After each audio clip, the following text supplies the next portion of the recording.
আসসালামু আলাইকুম, আমি মাহিম। আজকে এই ভিডিওতে আমি আপনাদের ব্রয়লার মুরগি খামার করার সম্পর্কে এবং সাকসেস হওয়ার সঠিক রাস্তা দেখাবো। অর্থাৎ খামার শুরু থেকে শেষ পর্যন্ত খুঁটিনাটি সব বিষয় তুলে ধরবো। নতুন খামারিদের জন্য এই ভিডিওটি খুবই উপকারিত হবে, তাই ভিডিওটি মন দিয়ে শেষ পর্যন্ত দেখবেন। ব্রয়লার মুরগির খামার শুরু করার আগে আপনাকে কিছু গুরুত্বপূর্ণ বিষয় মাথায় রাখতে হবে, যেমন সঠিক জায়গা নির্বাচন, উন্নত জাতের মুরগি সংগ্রহ এবং ভালো মানের খাদ্য ব্যবস্থাপনা, রোগবালাই প্রতিরোধের ব্যবস্থা ইত্যাদি।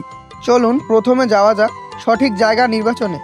মুরগির খামারের জন্য এমন একটি জায়গা নির্বাচন করতে হবে যেখানে সব সময় পর্যাপ্ত আলো বাতাস প্রবেশ করে এবং যাতায়াত ব্যবস্থা সহজ।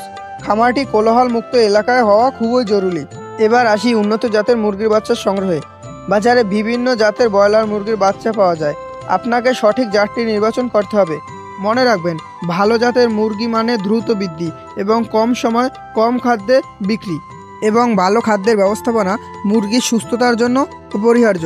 মুরগির সঠিক বৃদ্ধি এবং বিকাশের জন্য প্রয়োজনীয় সকল পুষ্টিগুণ সম্পন্ন খাদ্য প্রদান করতে হবে। এছাড়া মুরগিকে নিয়মিত পরিষ্কার পরিচ্ছন্ন পানির পাত্রে পানি দিতে হবে। পরিবেশ এবং রোগবালাই প্রতিরোধে আপনাকে যথেষ্ট খেয়াল রাখতে হবে। মুরগির খামারে নিয়মিত জীবাণুনাশক ব্যবহার করতে হবে এবং ভালো মানের স্প্রে করতে হবে, এবং রোগবালাই দেখা দিলে অতি তাড়াতাড়ি চিকিৎসকের পরামর্শ নিতে হবে।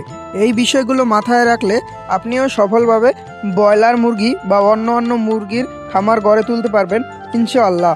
ভিডিওটি ভালো লাগলে লাইক এবং শেয়ার করুন। চ্যানেলটি সাবস্ক্রাইব করে বেল আইকনটি বাজিয়ে দিন। এতক্ষণ সাথে থাকার জন্য ধন্যবাদ। আসসালামু আলাইকুম।